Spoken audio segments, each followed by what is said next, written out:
بسم اللہ الرحمن الرحیم. ماشاءاللہ ابھی سے پنڈال بھر گیا ہے اور شریفوں کے لیے مشکلات بڑھتی چلی جا رہی ہیں.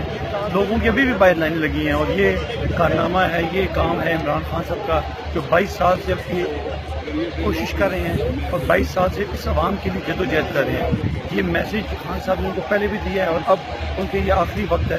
اور انشاءاللہ تعالیٰ عمران خان اب اگلے پرائم منسٹر ہوں گے اور انشاءاللہ تعالیٰ نواز شریف اینڈ کمپنی جو اس ملک کو لوٹتی رہی ہے وہ انشاءاللہ تعالیٰ اپنی منزل مقصود اڈیالہ جیل طرف جائیں گے.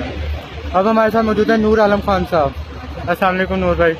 تو صاحب آپ کا کیا پیغام ہے یہ لوگوں کے لیے، جلسے کے لیے؟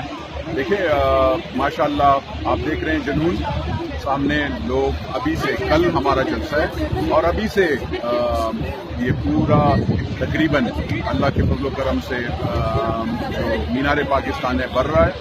اور کیونکہ عمران خان کا جو نعرہ ہے کہ دو نہیں ایک، یعنی ایک پاکستان چاہیے جس میں غریب کے لیے، امیر کے لیے ہاسپٹل بھی ایک جیسے ہو، قانون بھی ایک جیسے ہو.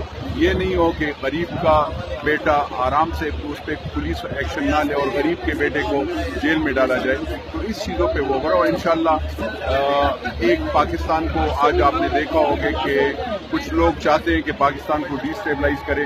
اگر اس وقت کوئی لیڈر جو پاکستان کو اسٹیبلائز کر سکتا ہے، جو چاروں صوبوں کو اکٹھا کر سکتا ہے، چاروں جو پختون ہو، بلوچ ہو، سندھی ہو، پنجابی ہو، سرائکی ہو، کشمیری ہو، ان کو اگر کوئی لیڈ کر سکتا ہے اور جو اکٹھا کر سکتا ہے وہ عمران خان ہے.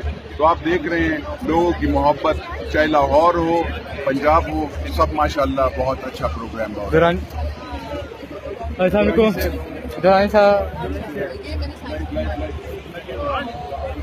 جی السلام علیکم. کیا حال ہے دورانی صاحب؟ بالکل ٹھیک. دورانی صاحب کیا کہیں گے آپ کل کے جلسے کے دور ابھی جو ہو رہا ہے اس وقت؟ ایک زبردست ارینجمنٹ ہے جی، اور ہم امید کرتے ہیں کہ تمام لوگ جس وقت دیکھ رہے ہیں ہمیں لائیو سوشل میڈیا پہ، وہ تمام لوگ کل جلسے میں شرکت کریں گے. یہاں پہ پنڈال تیار ہے، ہم سب کی راہ دیکھ رہے ہیں. یہ ایک بہت تاریخ ساز جلسہ ہے جس میں کل ہمارے چیئرمین عمران خان جو ہے اگلا میسج دیں گے، اگلے 5 سال کا منصوبہ بتائیں گے کہ اس ملک کو غربت سے کیسے نکالیں گے اور دو نہیں ایک پاکستان، یعنی کہ غریب اور امیر کا ایک پاکستان کیسے بنائیں گے. کل جو ہے یہ سننے کے لیے آپ تمام لوگ تشریف لے کے آئیں. مینار پاکستان یہ وہ جگہ ہے جہاں پہ 1940 میں قرارداد پاکستان منظور ہوئی تھی، اور ابھی استحکام پاکستان کے لیے عمران خان اپنا پلان دیں گے اگلے 5 سال کے لیے. تو ہم سب فیملیز کو، بچوں کو، اسٹوڈنٹس کو، ورکرز کو، سپورٹرز کو دعوت دیتے ہیں کہ وہ مینار پاکستان آئیں اور شرکت کریں اس نئے پاکستان کے بننے کی اس تحریک میں.